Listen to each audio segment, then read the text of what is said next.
आज हम लोग करेंगे बिहार बोर्ड के क्लास 12 का चैप्टर 2 रेनबो पार्ट 2 में जो सेकंड चैप्टर है Bharat is my home.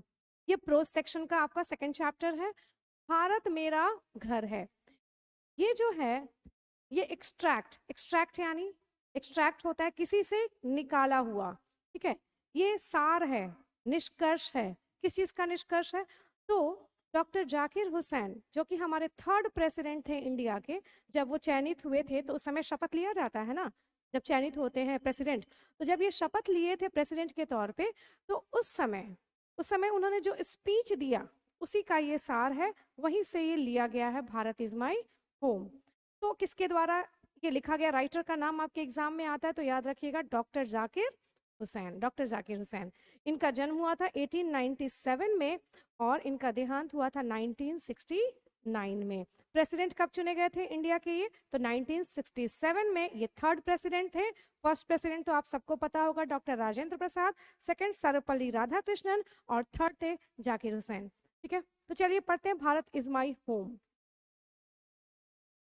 And extract मतलब क्या होता है? एक्सट्रैक्ट का मतलब होता है सार, सार, रस, यानी कंक्लूजन, जिससे निकाला गया हो। तो स्पीच से इसको एक्सट्रैक्ट किया गया। कौन सी स्पीच? जैसे मैंने कहा, जब उन्होंने ओथ लिया था प्रेसिडेंट के तौर पे, तो फर्स्ट स्पीच जो उन्होंने दी, शपथ जब लिया था, फर्स्ट स्पीच दी, उसी का ये एक्सट्रैक्ट है, वहीं से लिया गया है।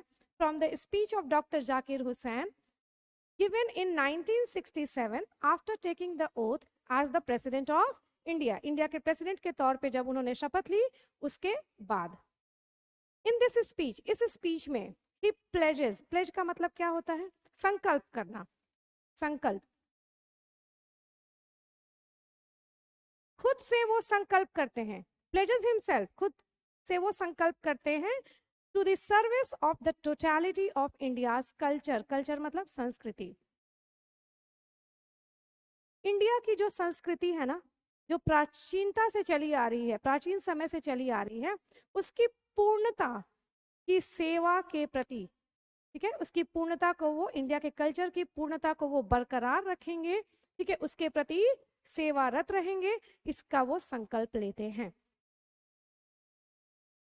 फिर ध्यान दीजिए, तो अब हम लोग देखेंगे की हाइलाइट्स। की हाइलाइट्स क्या होते हैं? आपकी जो बुक है रेनबो पार्ट 2, उसमें ये जो chapter Bharat is my home है, उसमें से हु बहु इंपॉर्टेंट लाइंस मैंने लिए हुए हैं, हु बहु, कोई मैंने अपने से इसमें वर्ड नहीं डाला है।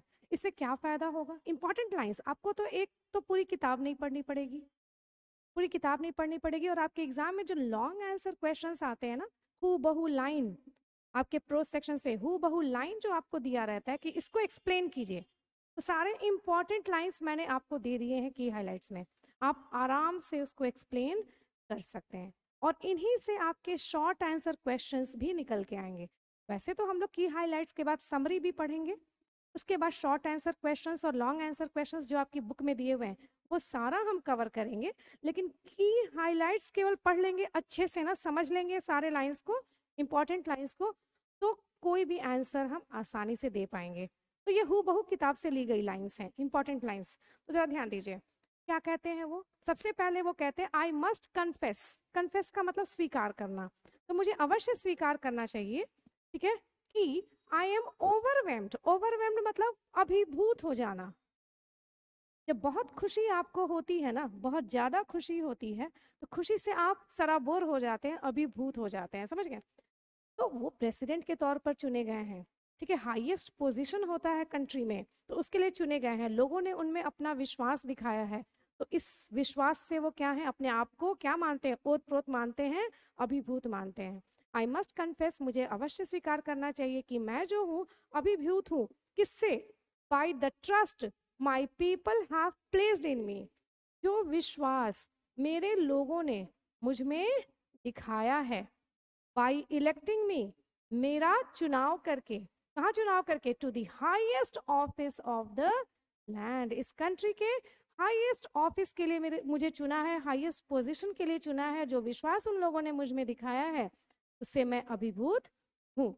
क्लियर है ये लाइन? अगर ये लाइन रहता है तो आप समझ सकते हैं कि क्यों ऐसा कह रहे हैं वो, क्योंकि लोगों ने उनमें अपना विश्वास दिखाया है।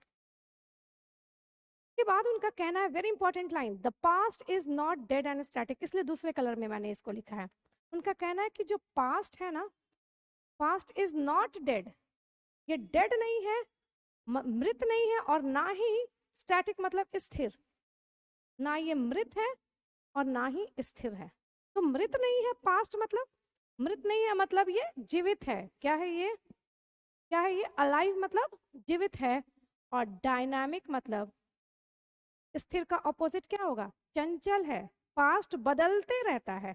कैसे पास्ट बदलते रहता है, वर्तमान बदलता है कि नहीं बदलता है, बिल्कुल बदलता है। ठीक है, आज जो हम स्मार्ट बोर्ड यूज कर रहे हैं, ठीक है, कुछ समय पहले हम लोग क्या क्या यूज करते थे, हम लोग ब्लैक बोर्ड यूज करते थे, व्हाइट बोर्ड उसके बाद आया।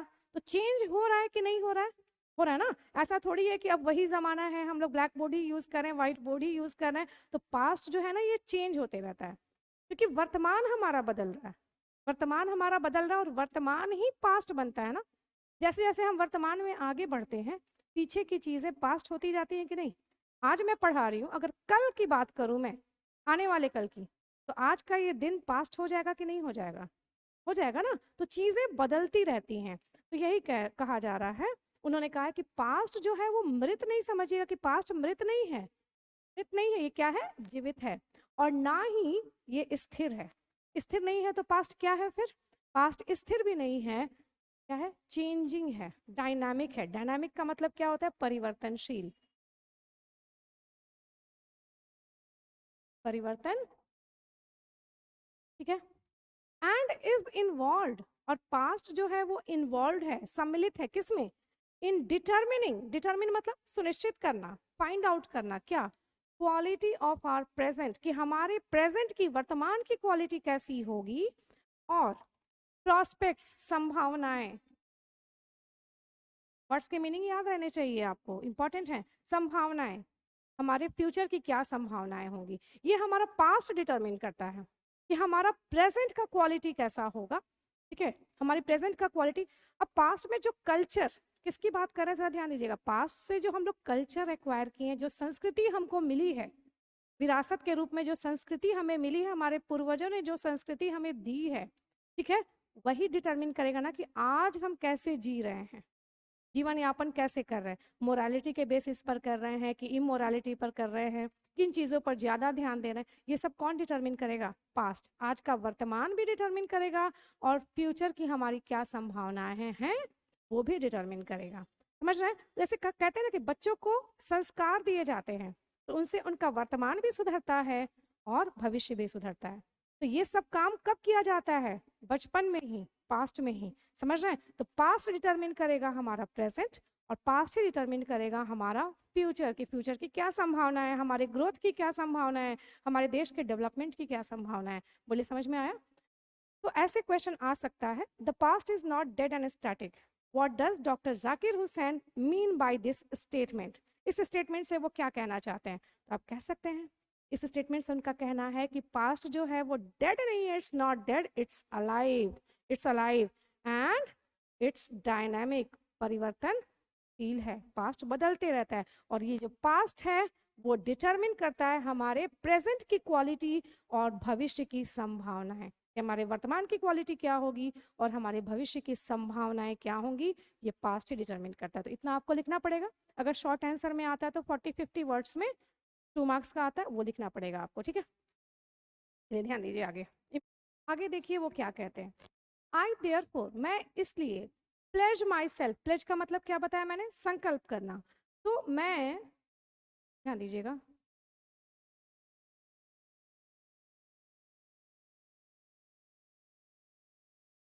मैं इसलिए संकल्प संकल्प करता हूँ, ठीक है, खुद खुद से संकल्प करता हूँ, टू दी लॉयल्टी, लॉयल्टी मतलब निष्ठा,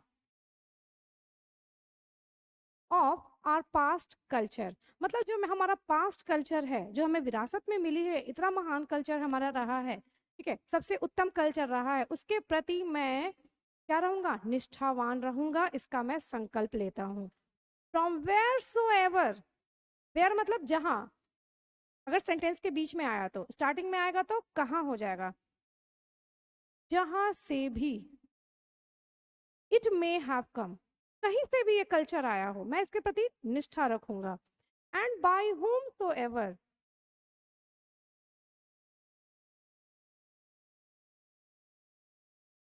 बाय मतलब द्वारा, किसी के द्वारा भी, it may have been contributed, contribute मतलब योगदान देना,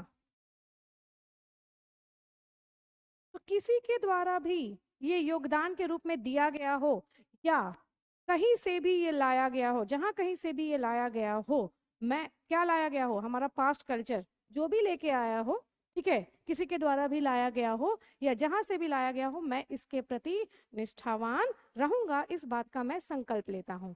आई प्लेज, फिर वो प्लेज करते हैं, ध्यान दीजिएगा प्लेज कितनी बार आया है, एक बार यहाँ, एक बार यहाँ भी आया है, एक बार यहाँ भी आया है ना, फिर कहाँ आया है।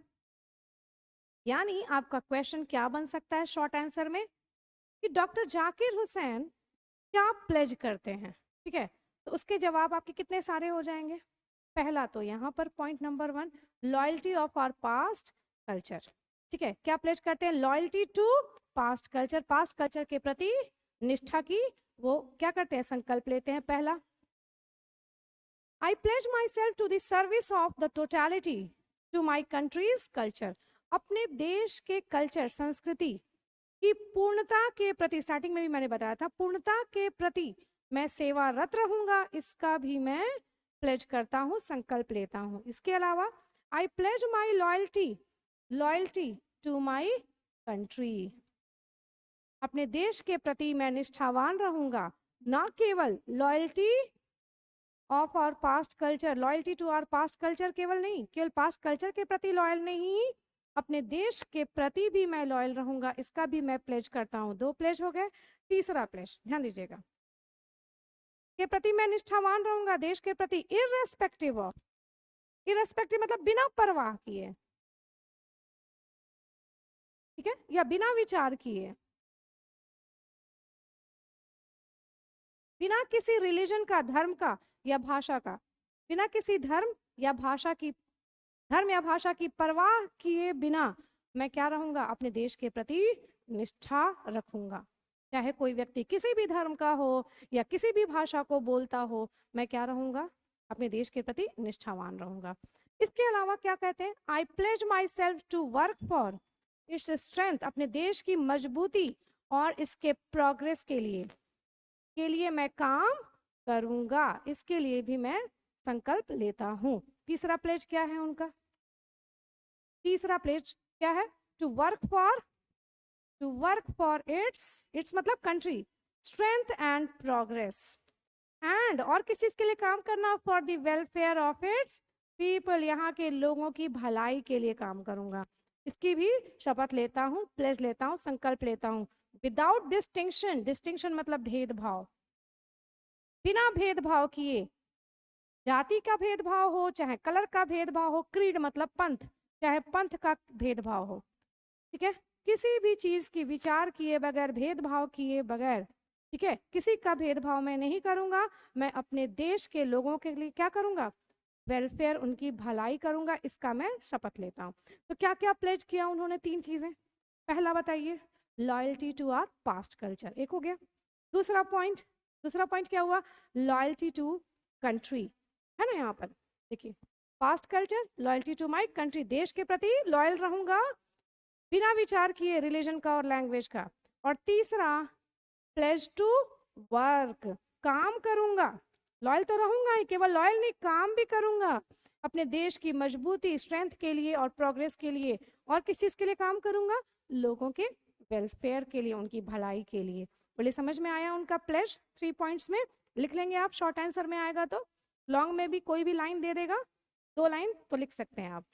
आगे देखते हैं क्या कहते हैं, the whole of Bharat is my home, देखिए आ गया, जो हमारा टॉपिक है भारत इज माई होम, जो हमारा कैप्शन है, कैप्शन एंड टॉपिक इस लाइन में है, द होल ऑफ भारत, पूरा का पूरा संपूर्ण भारत मेरा घर है।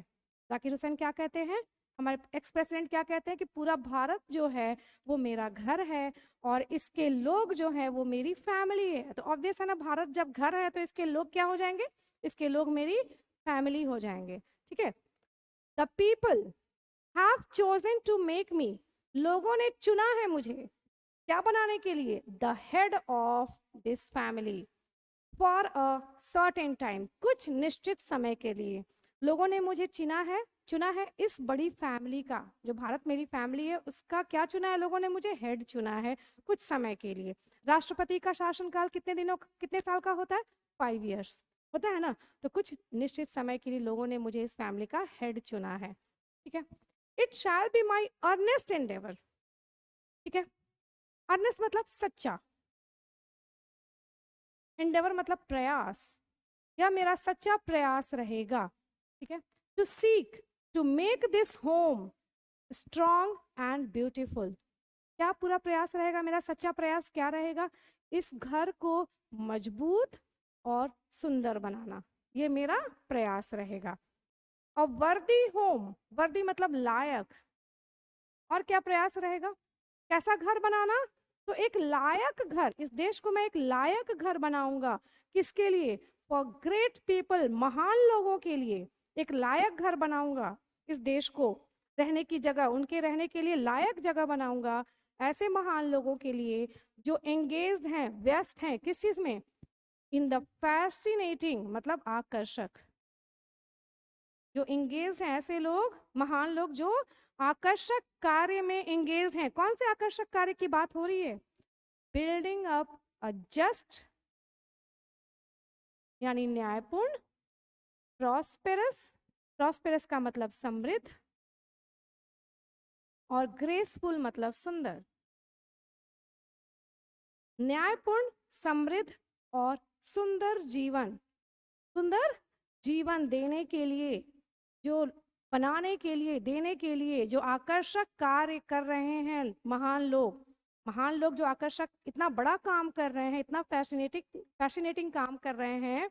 क्या काम कर रहे हैं? न्यायपूर्ण, समृद्ध और सुंदर जीवन देने के लिए। तो ऐसे महान लोगों के लिए मैं भारत को एक लायक घर बनाऊंगा कि ये उनके अनुकूल हो, अनुकूल हो। बोले समझ में आया? Bharat is my home and its people are my family से उनका क्या तात्पर्य है? कि भारत जो है वो मेरा घर है, इसके लोग मेरी फैमिली हैं, और मैं भरपूर कोशिश करूंगा कि इस घर को क्या करूं मैं? स्ट्रांग बनाऊं, सुंदर बनाऊं, और महान लोगों के लिए जो महान कार्य में व्यस्त हैं उनके लिए ये एक लायक घर हो, उनके अनुकूल हो। अब देखिए फैमिली के बारे में आगे वो क्या कह रहे हैं। द फैमिली इज बिग, ये जो इंडिया है, भारत है, वो मेरी फैमिली है, और ये फैमिली बहुत बड़ी है। ऑब्वियस है, फैमिली बहुत बड़ी है। और इतना ही नहीं, एंड इज कॉन्स्टेंटली, निरंतर, और ये जो फैमिली है ना वो निरंतर बढ़ रही है। एट और रादर इनकन्वीनियंटली, इनकन्वीनियंटली मतलब आपत्तिजनक, ठीक है, इनकन्वीनियंटली, ठीक है, या फिर इसको कह सकते हैं आप असुविधाजनक भी। कुछ वर्ड्स ऐसे होते हैं जो हम लोग आम भाषा में भी यूज करते हैं, खास करके इंग्लिश मीडियम वाले, है ना। तो इनकन्वीनियंटली फास्ट पेस, पेस मतलब स्पीड। तो यह जो फैमिली है ना, यह बड़ी है, बहुत बड़ी है, और केवल बड़ी नहीं है, ये लगातार बढ़ रही है, एकदम असुविधाजनक फास्ट स्पीड से बढ़ रही है ये फैमिली। आपने सुना होगा कि पॉपुलेशन जो है ना वो ज्योमेट्रिक प्रोग्रेशन में बढ़ता है ना। जबकि फूड जो है, फूड का शॉर्टेज क्यों है हमारे यहाँ, भोजन की कमी क्यों है हमारे देश में? क्योंकि पॉपुलेशन इतनी तेजी से बढ़ रहा है, उस तेजी में फूड नहीं बढ़ रहा है ना। तो ज्योमेट्रिक प्रोग्रेशन 1 का 2, 2 से 4, 4 से 8, 8 से 16। अरिथमेटिक प्रोग्रेशन में फूड बढ़ रहा है 1 से 2, 2 से 3, 3 से 4, इतने स्लो स्पीड में, समझ रहे हैं। तो यही है, ये जो फैमिली है बड़ी है और बढ़ रही है बहुत ही फास्ट स्पीड से। we shall, each one of us, ध्यान दीजिएगा, ध्यान दीजिएगा, यहाँ पे थोड़ा सा समझिए ग्रामर। दो कॉमा के बीच का पार्ट क्या करता है? ये पहले वाले को एक्सप्लेन करता है, पहले वाले को एक्सप्लेन करता है। जैसे देखिए यहाँ पे रोहित, ठीक है, फादर ऑफ मोहित, ठीक है, हैज कम।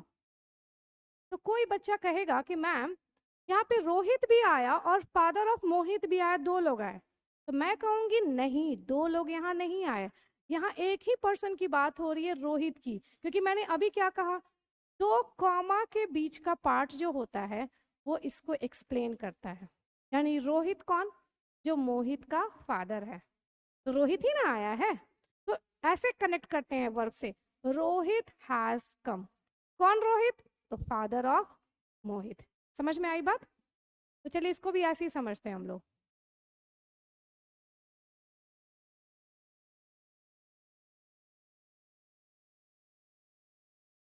ध्यान दीजिए, तो we shall have to participate.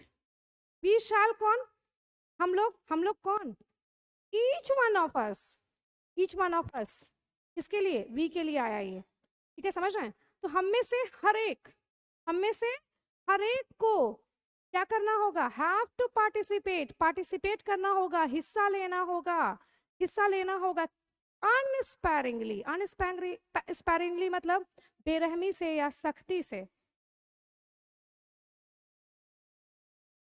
अनस्पैरिंगली मतलब सख्ती से।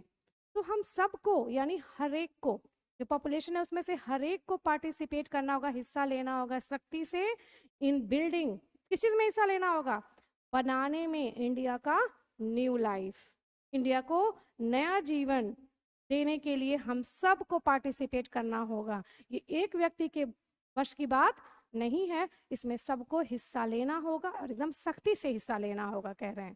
ठीक है, आगे बढ़ते हैं। Each in his own way, सबको हिस्सा लेना होगा अपने तरीके से, जो जैसे कर सके वैसे सबको कंट्रीब्यूट करना होगा। फॉर शेयर, क्या पढ़ेंगे इसको, शेयर, शेयर मतलब विशुद्ध या वास्तविक। ये जो वास्तविक साइज है ना इंडिया का, इसके लिए, जो इतनी बड़ी साइज है इसके लिए, द टास्क अहेड, अहेड मतलब हमारे आगे, हमारे सामने, जो टास्क अहेड ऑफ अस है, हमारे सामने है, are so demanding. Task demanding है मतलब बहुत सारी चीजें डिमांड करता है, मांग करता है, इसके लिए बहुत सारी चीजें रिक्वायर्ड है। तो जो टास्क हमारे सामने है ना वो इतना डिमांडिंग है कि no one can afford to sit back, कोई भी ऐसे ही बैठ नहीं सकता, हाथ पर हाथ धर के बैठ नहीं सकता कोई भी, इतना डिमांडिंग टास्क है। जैसे मान लीजिए आपको अच्छे मार्क्स चाहिए 12th में, ठीक है, तो आप ऐसे बैठे रहेंगे देखते रहेंगे तो मार्क्स आ जाएंगे? नहीं, क्योंकि ये टास्क डिमांडिंग है। क्या डिमांड करता है? पहला हार्ड वर्क, ठीक है, दूसरा डेडिकेशन, और तीसरा परसिवरेंस। परसिवरेंस मतलब निरंतर मेहनत, ठीक है। तो हार्ड वर्क डिमांड करता है, डेडिकेशन यानी समर्पण डिमांड करता है कि समर्पित होकर पढ़ाई कीजिए, और परसिवरेंस यानी निरंतर मेहनत कीजिए, इतनी सारी चीजें डिमांड करता है। तो वही कहा जा रहा है यहाँ पर कि ये जो साइज इतना बड़ा है, इसको नया लाइफ देने के लिए टास्क जो हमारे सामने है ये डिमांडिंग है। No one can afford to sit back, कोई पीछे जाके बैठ नहीं सकता, एंड जस्ट वॉच, और केवल देख नहीं सकता, और लेट फ्रस्ट्रेशन, फ्रस्ट्रेशन मतलब निराशा, और देख नहीं सकता केवल कि निराशा जो है वो एंडेमिक हो जाए, हर जगह व्याप्त हो जाए, स्थानीय हो जाए निराशा इन आर कंट्री, हमारे देश में, ठीक है। इसके लिए सबको, हर एक को अपना कंट्रीब्यूशन देना होगा, अपना योगदान देना होगा। ऐसा नहीं कि आप बस बैठ जाइए और देखते रहिए और अंत में क्या होगा कि निराशा जो है हर जगह व्याप्त हो जाएगी, है ना। तो सबको कंट्रीब्यूशन देना होगा। The situation demands of us, ये जो सिचुएशन है, परिस्थिति है, वो हमसे क्या मांग करती है, क्या मांग कर रही है? Work, work and more work, very important. Situation क्या डिमांड करता है? कार्य, कार्य और ज्यादा कार्य। और कैसा कार्य? साइलेंट एंड सिंसियर, शांति से, शांति से। और सिंसियर मतलब क्या होता है? साइलेंट एंड सिंसियर, सिंसियरली काम करना मतलब ईमानदारी से, ईमानदार। तो ये कार्य जो है ये क्या डिमांड करता है? ये जो सिचुएशन है क्या डिमांड करता है? कार्य, कार्य और ज्यादा कार्य, शांति से कार्य और ईमानदार कार्य, ठीक है। और क्या डिमांड करता है? Solid and steady reconstruction, reconstruction मतलब पुनर्निर्माण, कंस्ट्रक्शन मतलब निर्माण होता है ना, पुनर्निर्माण।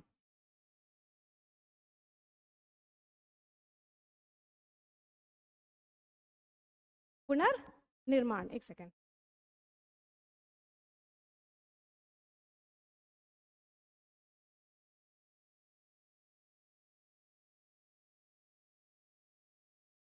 तो ये डिमांड करता है सॉलिड, खोखला नहीं, निर्माण खोखला नहीं होना चाहिए। बिल्डिंग का भी अगर निर्माण करते तो सॉलिड होना चाहिए, मजबूत होना चाहिए, खोखला नहीं होना चाहिए कि तुरंत ढह जाए। सॉलिड पुनर्निर्माण होना चाहिए और स्टडी यानी स्थिर होना चाहिए। स्टडी किस चीज का? किस चीज का? Reconstruction of the whole material यानी फिजिकल यानी भौतिक, पूरी भौतिक और कल्चरल लाइफ, हमारे लोगों की सांस्कृतिक जीवन जो है और भौतिक जीवन जो लोगों का है, ठीक है, उसके लिए ध्यान दीजिए, उसके पुनर्निर्माण के लिए, उसके पुनर्निर्माण के लिए कार्य, कार्य और कार्य। और वो भी कैसा कार्य? तो साइलेंट और सिंसियर, यानी शांति से और पूरी ईमानदारी से ये कार्य को डिमांड करता है। क्लियर है? दिस वर्क, आगे बात हो रही है, ये जो कार्य है, ठीक है, क्या कार्य बताया मैंने? रिकंस्ट्रक्शन करना है। किसका रिकंस्ट्रक्शन करना है? ध्यान दीजिएगा, किस कार्य की बात हो रही है? Reconstruction of material and cultural life of our people, हमारे लोगों के, ठीक है, हमारे लोगों के जीवन का सांस्कृतिक और जीवन का भौतिक, ठीक है, पुनर्निर्माण की यहाँ पर बात हो रही है। ठीक है, सांस्कृतिक विकास भी करना है उनका, भौतिक विकास भी करना है, इसकी बात हो रही है। ठीक है, इसके लिए कार्य जो है, एज आई सी इट, जैसे मैं देखता हूँ, हैज टू एस्पेक्ट्स, दो पहलू हैं। एस्पेक्ट मतलब पहलू, इस कार्य के दो पहलू होंगे। क्या पहलू? दो कार्य करने की बात कह रहे हैं वो। वर्क ऑन वंस सेल्फ, खुद पर कार्य। वंस सेल्फ मतलब खुद पर कार्य करना होगा, पहला। ध्यान दीजिए, क्वेश्चन आएगा कि कौन से टू एस्पेक्ट्स ऑफ वर्क की बात कर रहे हैं वो भारत इज माई होम में। तो पहला क्या काम, किस काम की बात कर रहे हैं? वर्क ऑन वन सेल्फ, खुद पे काम कीजिए आप लोग। और दूसरा, work for the society, work for the society around. खुद पे तो आपको काम करना ही है, साथ ही साथ पूरी सोसाइटी के लिए भी आपको वेलफेयर, उनके भलाई के लिए आपको काम करना है। समझ रहे? तो खुद पे काम करना, सोसाइटी का वेलफेयर तो समझ में आ रहा है, खुद पे क्या काम करना है? खुद पे क्या काम कर रहा है, जरा ध्यान दीजिए। मोरल डेवलपमेंट, आपकी जो नैतिकता है उसको डेवलप करना है, क्योंकि यही तो परमानेंट है। मोरालिटी जो है वो परमानेंट है, और सारी चीजें टेम्पररी हैं। समझ रहे हैं? यही लंबे समय तक चलने वाली है। तो आपको अपने मोरालिटी को डेवलप करना है, मोरली खुद को डेवलप करना है, नैतिकता को डेवलप करना है, पहला। और दूसरा, सेल्फ इम्पोज्ड, इम्पोज मतलब लादना, इम्पोज मतलब लादना, खुद पर लादा गया डिसिप्लिन। कोई दूसरा आपको नहीं कहे, आप सेल्फ मोटिवेटेड रहिए, कोई दूसरा नहीं कहे कि डिसिप्लिन ऐसे ऐसे ऐसे आपको करना है, आपको सुबह 5 बजे उठना है, कोई दूसरा नहीं कहे। हम सेल्फ क्या होगा, सेल्फ इम्पोज डिसिप्लिन को अपनाएंगे। ठीक है, हम खुद से मोटिवेटेड रहेंगे कि हाँ, मुझे ऐसे काम करना है, डिसिप्लिन्ड वे में करना है, शिष्टाचार को फॉलो करके करना है। समझ रहे हैं? तो ध्यान दीजिए, इस कार्य के दो एस्पेक्ट्स हैं। क्या क्या पहलू हैं? पहला, खुद पे कार्य, वर्क ऑन वन सेल्फ, और दूसरा, work for the society. Work on one self मतलब खुद पर कार्य से क्या तात्पर्य है उनका? तो खुद पर कार्य से उनका तात्पर्य है खुद का मोरल डेवलपमेंट और खुद खुद पर लादा गया डिसिप्लिन, खुद से डिसिप्लिन रहना है हमें। ठीक है, दिस ड्यूअल एफर्ट, ये जो ड्यूअल एफर्ट हम लगाएंगे, ठीक है, ड्यूअल एफर्ट लगाएंगे, will give to the life of our state. State यहाँ पर मतलब इंडिया से है, राज्य से नहीं, इंडिया से। ये हमारे देश के जीवन को देगा, क्या देगा? अ स्पेशल फ्लेवर, रंग कहिए, स्वाद कहिए, जो भी कहिए, फ्लेवर। हमारे देश के जीवन को ये एक स्पेशल रंग देगा, स्पेशल स्वाद देगा। समझ रहे हैं? अगर हम ये ड्यूअल एफर्ट लगाते हैं, खुद पर भी काम करते हैं, सोसाइटी पर भी काम करते हैं, तो सोसाइटी के लिए भी काम करते हैं, तो ध्यान दीजिए, for the state to us, और तब हमारे लिए जो स्टेट है, will not be just an organization of power, ध्यान दीजिएगा, बट अ मोरल ऑर्गेनाइजेशन। ठीक है, और ऐसे केस में क्या होगा, ये जो देश है ना, ये केवल सत्ता का ऑर्गेनाइजेशन, सत्ता का संगठन नहीं रह जाएगा, सत्ता का संगठन नहीं रह जाएगा, क्योंकि हम अपनी मोरालिटी को भी डेवलप कर रहे हैं ना। ये मोरल ऑर्गेनाइजेशन होगा, यानी नैतिकता का संगठन होगा। और नैतिकता मैंने पहले ही बताया, पहले भी हम लोग पढ़े हैं इंडियन सिविलाइजेशन एंड कल्चर में, क्या पढ़े उसमें, मोरालिटी जो है वो परमानेंट होती है ना। तो सत्ता का संगठन मात्र नहीं रह जाएगा, ये मोरल ऑर्गेनाइजेशन हो जाएगा, यानी नैतिकता का संगठन होगा हमारा देश। ठीक है। I have full faith in my people, मुझे अपने लोगों में पूर्ण विश्वास है कि दे विल ब्रिंग फोर्थ मतलब आगे लाना, सामने लाना। मुझे पूर्ण विश्वास है अपने देश के लोगों में कि वो सामने लेकर आएंगे, आगे लेकर आएंगे एनर्जी, ऊर्जा जो रिक्वायर्ड है, रिक्विजिट है, जरूरी है। रिक्विजिट मतलब जरूरी है, किस चीज के लिए, लोग ऊर्जा लेके आएंगे जो जरूरी है for the satisfactory performance of this dual task. ठीक है, जो ये ड्यूअल टास्क है, खुद पे काम करना है, सोसाइटी के लिए काम करना है, तो मुझे लोगों में विश्वास है कि वो इस एनर्जी को लेकर आएंगे। ठीक है, इस एनर्जी के साथ लोग काम करेंगे। It shall be my privilege, ये मेरा सौभाग्य होगा। प्रिविलेज मतलब सौभाग्य, यह मेरा सौभाग्य होगा। टू कंट्रीब्यूट माई शेयर, मैं तो अपना शेयर, अपने हिस्से का तो काम करूंगा ही, ये मेरा सौभाग्य होगा कि मुझे मौका मिलेगा अपने हिस्से का योगदान देने का कार्य में। ठीक है, to this enchanting enterprise, enterprise यहाँ किसको, एंटरप्राइज का वैसे मतलब होता है उद्यम, और यहाँ पर ये किसको एंटरप्राइज कहा जा रहा है, इंडिया को। और एन्चेंटिंग मतलब मन मोहने वाला, आकर्षक। देखो शब्दों को याद करने का हिंट है, एन्चेंट। वोकैब की क्लास मेरी देखोगे वीडियो, वोकैब का वीडियो अगर आप लोग देखोगे तो उसमें पाओगे बहुत सारे ट्रिक्स मैंने दिए हैं शब्दों को याद करने के। एन्चेंट में चैंट है, टी की जगह डी कर देंगे तो बन जाएगा चांद। चांद, तुम्हारा चांद सा चेहरा मुझे एन्चेंट करता है, मतलब मोहित करता है, आकर्षित करता है। एन्चेंट में क्या है, चांद है ना, लास्ट के लेटर्स देखोगे तो चैंट, चांद। तुम्हारा चांद सा चेहरा मुझे एन्चेंट करता है, मोहित करता है। तो क्या कहा जा रहा है यहाँ पर, ये मेरा सौभाग्य होगा अपना शेयर देना, अपना शेयर, अपने हिस्से का काम करना इस आकर्षक उद्यम में। मैं अपना हिस्सा दूंगा, ये मेरा सौभाग्य होगा। तो बोलिए क्लियर है कि नहीं क्लियर है, इंपॉर्टेंट लाइंस। आगे हम लोग पढ़ेंगे समरी। तो आज की क्लास में केवल की हाइलाइट्स जो कि मैंने आपकी किताब से ही लिए थे, रेनबो पार्ट 2 से, सेम टू सेम लाइंस, इतने पे आपके शॉर्ट आंसर, लॉन्ग आंसर, यहाँ तक की समरी, सब कुछ आप खुद से अब लिख पाएंगे क्योंकि पूरा आपको याद हो गया होगा। तो झट से एक बार रिवाइज करते हैं 2 मिनट्स में, ओनली 2 मिनट्स। देखो आपको कितना याद है।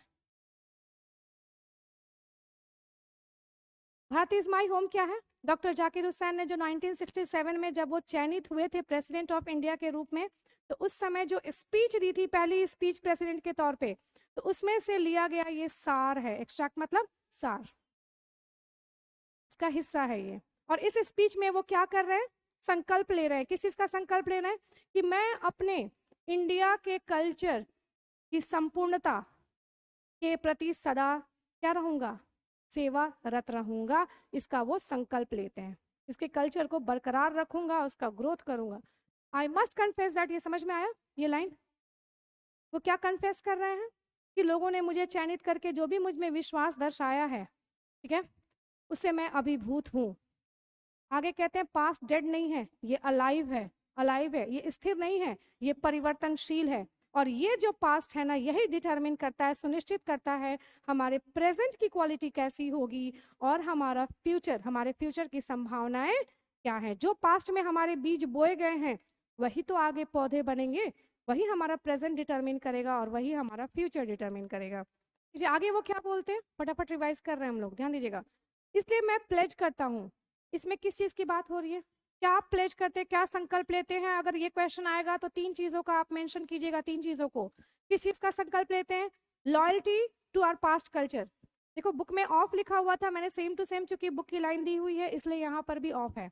ठीक है, हम लोग क्या करेंगे आंसर में, लॉयल्टी टू के प्रति, पास्ट कल्चर के प्रति, पास्ट कल्चर के प्रति मैं लॉयल रहूंगा, एक तो ये प्लेज, अपने देश के प्रति लॉयल रहूंगा, दूसरा प्लेज, दूसरा संकल्प, और तीसरा कार्य करने का संकल्प। दो जगह लॉयल्टी की बात हो रही है और तीसरी जगह कार्य करने के संकल्प की बात हो रही है कि काम करूंगा अपने देश की मजबूती के लिए, इसके प्रोग्रेस के लिए और इसके लोगों के वेलफेयर के लिए। ध्यान दीजिए, ए बी और सी। थर्ड पॉइंट में काम करने, किस चीज के लिए काम करूंगा, काम करने का संकल्प ले रहे हैं इसके स्ट्रेंथ के लिए, देश के प्रोग्रेस के लिए और इसके लोगों के वेलफेयर के लिए, बिना किसी कास्ट, कलर या क्रीड, पंथ के बेसिस पर भेदभाव किए हुए। आगे वो कह रहे हैं कि भारत जो है वो मेरा घर है, भारत को अपना घर बता रहे हैं, एड्रेस कर रहे हैं और कह रहे हैं कि ये घर जो है, इसके जो लोग हैं वो मेरी फैमिली है, फैमिली है। लोगों ने मुझे चुना है, यहाँ इस फैमिली का हेड चुना है कुछ समय के लिए, तो मेरा ये सच्चा प्रयास रहेगा कि मैं इस घर को मजबूत और सुंदर बनाऊं और इस घर को एक लायक घर बनाऊं उन लोगों के लिए, उन महान लोगों के लिए जो व्यस्त हैं आकर्षक कार्य में। कैसे आकर्षक कार्य में? तो न्यायपूर्ण, समृद्ध और सुंदर जीवन प्रदान करने के कार्य में जो लोग इंगेज हैं उनके लिए मैं अनुकूल घर बनाऊं, इसके लिए मैं कार्यरत रहूंगा। ये जो फैमिली है इंडिया मेरी, ठीक है, ये बहुत बड़ी है और निरंतर ये क्या हो रही है, बहुत तेजी से ये बढ़ रही है, बहुत तेजी से बढ़ रही है। इसके लिए हम सबको, यानी हम में से प्रत्येक को इसमें पार्टिसिपेट करना पड़ेगा, सख्ती से पार्टिसिपेट करना पड़ेगा इसकी नई, इसके नए जीवन को, इसको नया जीवन देने के लिए हम सबको, हम में से हर एक को पार्टिसिपेट करना पड़ेगा।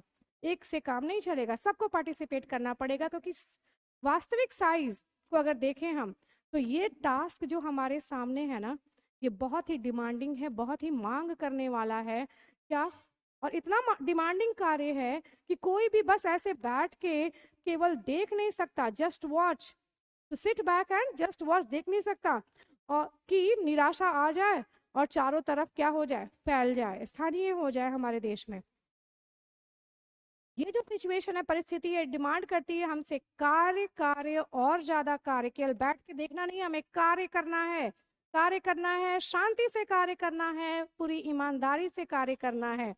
ठीक है, कार्य की बात क्या कर रहे हैं, कैसा कार्य? दो कार्य, खुद पर कार्य करना है और सोसाइटी के लिए कार्य करना है। खुद पर कार्य क्या करना है? तो अपना मोरल डेवलपमेंट करना है और खुद पर डिसिप्लिन को लागू करना है, खुद पर डिसिप्लिन को इम्पोज करना है और सोसाइटी के लिए कार्य करना है। ठीक है, और जब ऐसा ड्यूअल एफर्ट हम लोग करेंगे, खुद पर भी और सोसाइटी के लिए भी, तो फिर ये एक स्पेशल रंग देगा, स्पेशल रंग देगा हमारे देश को। हमारा देश तब केवल और केवल सत्ता का संगठन नहीं रह जाएगा, मोरल ऑर्गेनाइजेशन हो जाएगा, नैतिकता का भी संगठन हो जाएगा। और नैतिकता मैंने बताया परमानेंट चीज होती है। वो कहते हैं कि मुझे अपने देश के लोगों में पूरा विश्वास है कि वो सामने लेकर आएंगे एनर्जी, एनर्जी से, पूरी एनर्जी से सामने आएंगे, वह एनर्जी जो कि जरूरी है इस ड्यूअल टास्क को करने के लिए। तो पूरी एनर्जी से लोग आएंगे इस टास्क को करने के लिए, और ये मेरा सौभाग्य होगा कि मैं अपने हिस्से का कार्य करूंगा इस आकर्षक उद्यम के प्रति, इंटरप्राइज के प्रति। तो बोलिए, क्लियर है की हाइलाइट्स? तो अब नेक्स्ट सेशन में हम लोग देखेंगे कि इसकी समरी क्या है। तब तक के लिए गुड बाय।